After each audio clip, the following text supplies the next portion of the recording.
At 3 a.m. on Friday, January 30th, 2026, federal agents descended on a Beverly Hills hotel. Their target? Not a terrorist, not a gang member, not a violent criminal, a journalist. Don Lemon, the former CNN anchor turned independent reporter, was handcuffed in a hotel lobby while covering the Grammy Awards. His crime? Doing journalism. 12 hours later, in Minneapolis, another journalist, Georgia Ford, a mother of three, live-streamed her own arrest as federal agents pounded on her door. "This is my First Amendment right as a journalist being stripped away," She told her viewers in real time, her teenage daughter watching in tears. By the end of that day, 4 people were in federal custody, 2 journalists, 2 activists, all charged with federal crimes. The alleged offense, attending a protest at a church where a top IC official serves as pastor. Attorney General Pam Bondi personally took credit for the arrests. She posted on social media, at my direction. The White House mocked Lemon with a meme. When life gets you lemons followed by handcuff emojis. This is breaking worldview. Today, we're breaking down an arrest that legal experts are calling a 5-alarm fire moment for the First Amendment and asking whether America just crossed a line it can never come back from. To understand why Don Lemon's arrest sent shockwaves through the media world, you need to understand what happened on January 18th, 2026 in St. Paul, Minnesota. City's Church, a Southern Baptist congregation. Sunday services in progress. Then suddenly 20 to 40 protesters burst through the doors. They're chanting, "A South! Justice for Renee Good." Who is Renee Good? A 32-year-old woman who was killed by ICE agents just days earlier during a raid in Minneapolis. Her death sparked outrage across Minnesota. Protesters were furious, and they discovered something. One of the pastors at City's Church, David Easterwood, is also the acting field director of the St. Paul ICE field office. The protesters saw this as a symbol.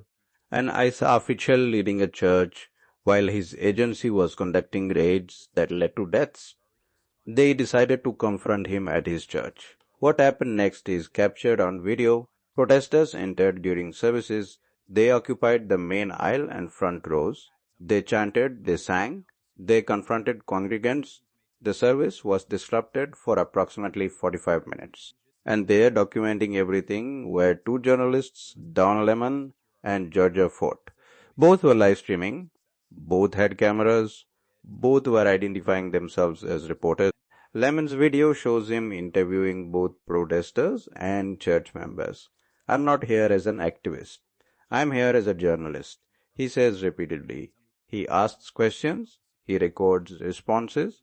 He documents the confrontation. Footage is similar. She's holding her phone. She's narrating what's happening. She's interviewing people. She's doing what journalists do, bearing witness to a newsworthy event. The protest eventually ended. People left.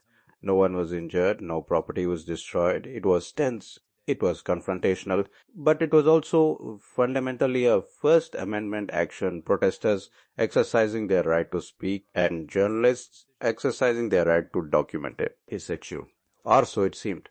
In the days after the protest, the Trump administration officials began calling for arrests. Not just of protesters, but of the journalists who covered it. Tom Homan, Trump's board czar and a former ICE director, made ominous statements about consequences for those who interfere with ICE operations. Pam Bondi, the Attorney General, vowed to prosecute anyone who violated the sacred right to worship, and they made it clear Lemon was the target.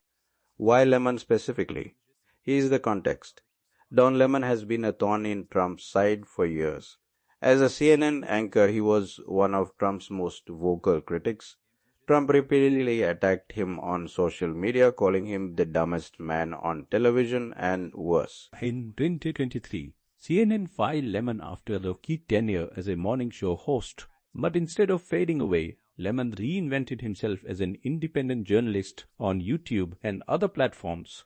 He's been covering Trump administration policies aggressively. He can look the controversial ICE raids in Minnesota that have led to multiple deaths and injuries. When Lemon showed up to cover the church protest, Trump administration officials saw an opportunity. Federal prosecutors in Minnesota filed a criminal complaint against Lemon and Ford. They sought arrest warrants, but here's what happened next. A federal magistrate judge reviewed the complaint and rejected it. The judge found there was insufficient evidence, no probable cause. The judge wrote that Lemon and Ford appeared to be journalists doing their jobs, not criminals conspiring to disrupt a church. The prosecutors appealed to a higher judge. Patrick Schultz, the chief U.S. District Judge for Minnesota, reviewed the case personally. His decision was even more decisive. Schultz wrote, "There is no evidence that those two engaged in any criminal behavior or conspired to do so." No evidence from a federal judge reviewing the same footage the prosecutors saw. But the Trump administration wasn't giving up. According to sources, Attorney General Pam Bondi was enraged by the judge's decisions. She felt disrespected, defied, and she decided to bypass the Minnesota judges entirely. How? See, Rokma för Menolasto. Silatazmuying Watamlandapom. How? By convening a federal grand jury. On Thursday, January 29th, late at night, away from public scrutiny, federal prosecutors presented their case to a grand jury in Minnesota. Grand juries are secretive. Defendants don't get to present their side. Defense attorneys aren't present. Judges don't weigh in. It's just prosecutors making their case to citizens. And grand juries almost always indict. There's a famous legal saying, a grand jury would indict a ham sandwich if prosecutors asked them to. The grand jury returned indictments against 9 people, Don Lemon, Georgia Ford, and 7 others involved in the protest. The charges were serious: conspiracy against rights of religious freedom, and violating the FACE Act, a federal law that prohibits force or threats to interfere with religious worship or access to abortion clinics. These are felony charges. If convicted, defendants face up to 5 years in federal prison. With indictments in hand, the Justice Department moved fast. Within hours, federal agents were mobilized across the country. At 3 a.m. Pacific time, at least a dozen federal agents arrived at the Beverly Hills hotel where Don Lemon was staying. Lemon was in the lobby when agents surrounded him. He was jostled near an elevator. Handcuffs were placed on his wrists. He asked for a warrant. Agents couldn't produce one immediately. Eventually, an FBI agent showed him an image of a warrant on a cell phone. Lemon was escorted out of the hotel, placed in federal custody, taken to a holding facility. He would spend the next 12 hours not knowing that his arrest was dominating cable news. CNN, MSNBC, Fox News, all covering it live. Press freedom organizations issuing urgent statements. Civil rights leaders condemning the arrest. In Minneapolis, federal agents arrived at Georgia Ford's home around the same time. Ford, hearing them at her door, grabbed her phone and started live streaming. "This is my First Amendment right as a journalist being diminished," she told her viewers. Her teenage daughter watched in horror as her mother was arrested and taken away. 2 activists, Trahan Jane Cruz and Jamel Lydell Lundy, were also arrested in Minnesota that morning. By mid-morning Friday, all 4 were in federal custody, and Attorney General Pam Bondi was celebrating. Pam Bondi posted a video on social media announcing the arrests. "At my direction," she said, "we arrested Don Lemon, Georgia Ford, and 2 others in connection with the coordinated attack on City's Church in St. Paul, Minnesota." She continued, "Make no mistake, under President Trump's leadership and this administration, you have the right to worship freely and safely. And if I haven't been clear already, if you violate that sacred right, we are coming after you." Her spokesperson posted a meme of Bondi with laser beams shooting from her eyes. The White House also weighed in. The official White House Twitter account posted, "When life gets you lemons," followed by 2 handcuff emojis and a photo of Don Lemon. Harmeet Dillon, the Assistant Attorney General who oversees the Civil Rights Division, posted on X, Make no mistake, no one, not even a CNN anchor, especially a former CNN anchor, is immune from prosecution for violating the law. Nor does the First Amendment protect your pseudo-journalism of disrupting a prayer service. You are on notice. Dylan also retweeted a post calling Lemon one of today's Klansmen. The message was clear. The Trump administration was treating Lemon's arrest as a victory, a warning, a show of power, but the backlash was immediate and fierce. Press freedom organizations exploded in outrage. The Committee to Protect Journalists called the arrests a brazen attack on press freedom. The National Press Club wrote, arresting or detaining journalists for covering protests, public events, or government actions represents a grave threat to press freedom and risks chilling reporting nationwide. Jane Fonda's recently re-established Committee for the First Amendment, named after the famous 1947 group that defended blacklisted filmmakers during the McCarthy era, issued a statement arresting journalists for doing their jobs is an attack on our freedoms and our democracy. Civil rights leaders condemned the arrest. Reverend Al Sharpton said the Trump administration was taking a sledgehammer to the knees of the First Amendment. Legal experts were equally alarmed. Jane Kirtley, a media law and ethics expert at the University of Minnesota, told reporters the federal laws cited by the government were not intended to apply to reporters gathering news. Multiple CNN legal analysts appeared on air saying the charges against Lemon were extraordinarily weak and predicting he would ultimately prevail in court. Even CNN, the network that fired Lemon, issued a strong statement defending him. The First Amendment in the United States protects journalists who bear witness to news and events as they unfold, ensuring they can report freely in the public interest, and the DOJ's attempts to violate those rights is unacceptable.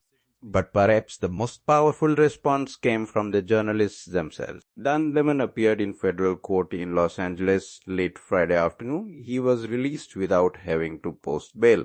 The judge granted him permission to travel, including an already planned trip to France in June. Outside the courthouse, Lemon was defiant. I have spent my entire career covering the news, he told reporters. I will not stop now.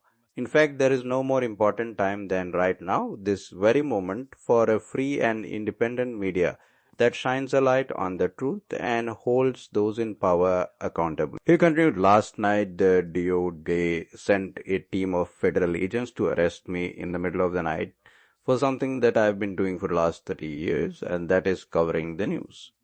The First Amendment of the Constitution protects that work for me and for countless other journalists who do what I do.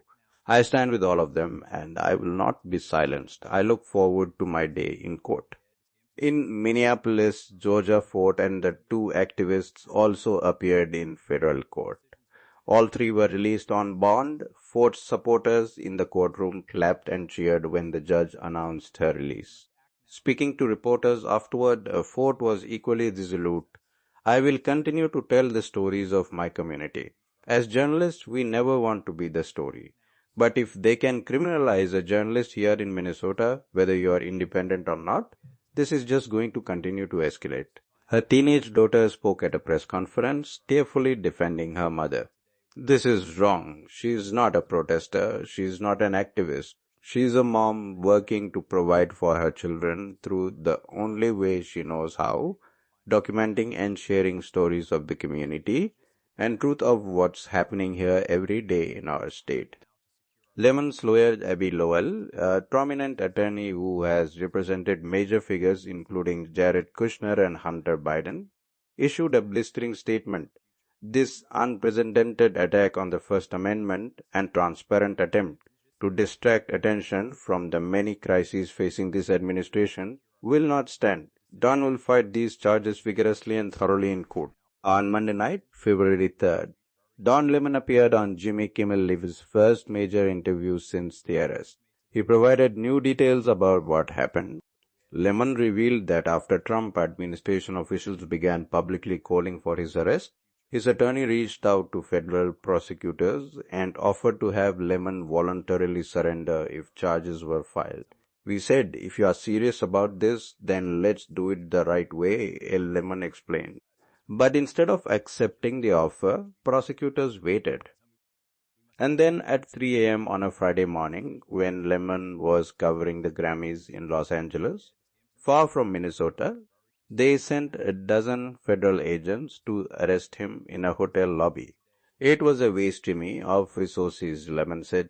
"They arrested me to embarrass me." Lemon described being jostled near a hotel elevator, handcuffed, and held for more than 12 hours in a federal holding facility. He said agents couldn't immediately show him a warrant, and only later did an FBI agent show him an image of a warrant on a cell phone. During those 12 hours, Lemon had no idea his arrest was dominating cable news. An employee at the federal facility eventually told him he'd been on CNN non-stop, but Lemon couldn't watch because he was in a holding cell. "I went there to chronicle and document and record," Lemon told Kimmel. There is a difference between a protester and a journalist. When President Trump was asked about Lemon's case over the weekend, he said, "I didn't know anything about it," then proceeded to insult Lemon. Trump also said, probably from his standpoint, the arrest was the best thing that could happen to him because Lemon was getting so much attention. So what is the Trump administration's legal case? Let's break down what prosecutors are actually alleging. The indictment charges Lemon, Ford, and 7 others with 2 federal crimes: conspiracy against rights of religious freedom and violating the FACE Act. According to the indictment, the defendants oppressed, threatened, and intimidated the church's congregants and pastors by occupying space in the church, engaging in menacing and threatening behavior, and physically obstructing people trying to leave. The indictment specifically alleges that Don Lemon physically obstructed congregants as they tried to exit the church. It also claims Lemon participated in a pre-operation briefing before a protest and tried to keep parts of the operation secret. Most controversially, prosecutors cite Lemon's own video as evidence. In the live stream, Lemon allegedly told viewers that the whole point was to disrupt operations and to make the experience traumatic and uncomfortable for congregants.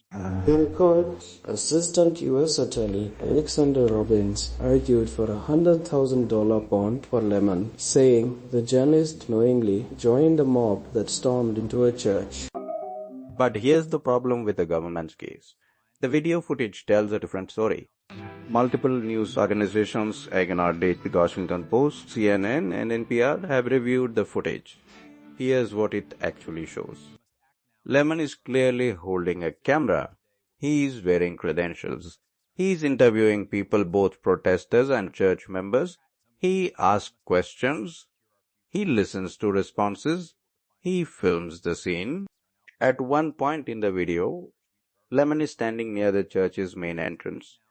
Congregants are trying to leave. Lemon is in their path, but he's filming them and asking questions. When they move past him, he doesn't try to stop them. He steps aside and continues filming. This is what journalists do at protests. They document, they interview, they ask uncomfortable questions. Sometimes they're in the way. But that's different from physically obstructing someone.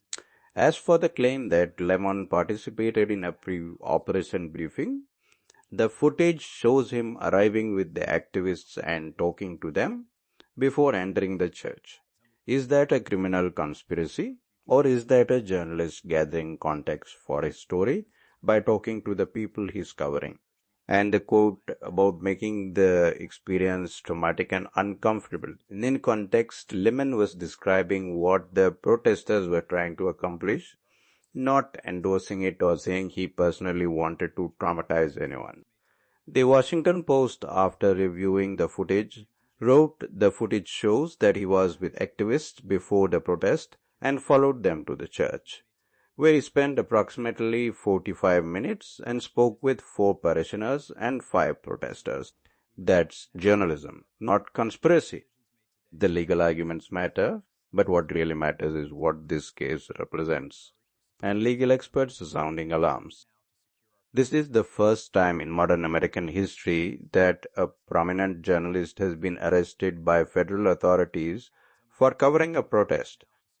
Not detained briefly, not asked to move, arrested, charged with federal felonies, facing up to 5 years in prison. Steve Ladek, a prominent legal scholar who writes the newsletter One First, called this a five-alarm fire moment for the First Amendment. The implications are terrifying. If journalists can be arrested for covering protests, if filming a disruptive but newsworthy event can be prosecuted as conspiracy, then what happens to journalism in America? Will reporters think twice before covering controversial protests?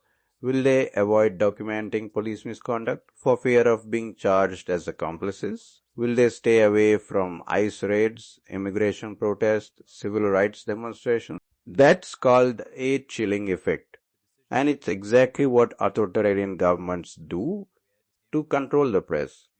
Not through outright censorship, but through selective prosecution that makes journalists afraid. Consider the context. Since Trump took office in January 2025, his administration has launched aggressive ICE raids that have resulted in multiple civilian deaths, including Renee Good, detained hundreds of thousands of immigrants, including many with no criminal records, implemented mass detention policies that federal judges have called unconstitutional, created mega detention centers to hold thousands of people, cut off medical care for ICE detainees, leading to deaths and suffering, threatened to invoke the Insurrection Act against protesters, defined attacking ICE to include filming agents, alerting communities to raids or calling agents fishes, all protected speech. And now, when journalists document protests against these policies, the government arrests them. Jane Kirtley, the media law expert, told reporters this is unprecedented. The FACE Act was designed to protect against violent obstruction of churches and abortion clinics, not to criminalize journalism. Even conservative legal scholars have expressed concern. The case raises fundamental questions about press freedom, the right to cover newsworthy events, and whether the government can use criminal prosecution to punish journalists it doesn't like. Here's what happens next. Don Lemon's next court appearance is scheduled for February 9th in Minneapolis Federal Court. He's expected to plead not guilty. The case will likely take months, if not years, to resolve. Lemon's lawyer, Abe Lowell, is one of the best in the country. He'll file motions to dismiss. He'll argue the First Amendment protects Lemon's conduct. He'll present the video footage showing Lemon clearly acting as a journalist. Georgia Fort will mount a similar defense. Her attorney has already signaled they'll fight vigorously. Local legal experts predict the government's case will ultimately fail. The video evidence contradicts the prosecution's narrative. The First Amendment protections for journalists are strong. And two federal judges have already said there's no evidence of criminal conduct. But here's the thing. Even if Lemon and Fort are eventually acquitted, the damage is done. The arrest itself is the punishment. The chilling effect is real. Journalists across America are watching this case and asking themselves, could this happen to me? Will reporters covering protests in the future worry that documenting something controversial could lead to federal charges? Will news organizations advise their journalists to stay away from certain stories? That's how press freedom dies, not with outright censorship, but with fear. There's also a bigger question. What does this mean for democracy in America? A free press is not a luxury. It's not optional. It's fundamental to democracy. The founders knew this. That's why they put press freedom in the First Amendment, the very first protection in the Bill of Rights. Without journalists willing to cover uncomfortable truths, who holds power accountable? Without reporters documenting what government agencies do, how do citizens know what their government is doing? The Trump administration's message is clear. If we document things we don't like, we'll come after you. That's not how democracies work. That's how authoritarian regimes work. And here's what's particularly disturbing. This arrest happened not because Lemon and Ford were accused of committing violence, destroying property, or threatening anyone. It happened because they filmed something that made the government look bad. A protest at a church where an ICE official is a pastor following a death caused by ICE agents. That's newsworthy. That's exactly what journalists should be covering. But the Trump administration wanted it to go away quietly. When journalists showed up to document it, they became targets. So where does this leave us? Our decision go, as Abid Limbaran summed it up best in his statement outside the courthouse. This is no more important time than right now, this very moment, for a free and independent media that shines a light on the truth and holds those in power accountable. He is right. Democracy depends on journalism, and journalism depends on journalists being free to do their work without fear of arrest. Georgia Ford said something equally important. I will continue to tell the stories of my community. These are journalists who refuse to be silenced, who understand that backing down now would be surrendering something fundamental. But they shouldn't have to fight this battle alone. Every American who cares about the First Amendment, about press freedom, about democracy itself, needs to pay attention to this case. Because if the government can arrest Don Lemon and Georgia Ford for covering a protest, they can arrest any journalist for covering any story that makes them uncomfortable. The outcome of this case will determine whether America still has a free press or whether we've crossed a line we can never come back from. Later, one's arrest isn't just about one journalist. It's about whether we still live in a country where the press is free to speak truth to power. And that's a question every American needs to answer. This has been Breaking Worldview, bringing you the facts behind the headlines. If you found this investigation valuable, please like, subscribe, and share. Let us know in the comments. Do you think Don Lemon's arrest was justified, or is this a violation of press freedom? Thanks for watching. We'll keep following this story as it develops, because journalism matters, the First Amendment matters, and democracy depends on both.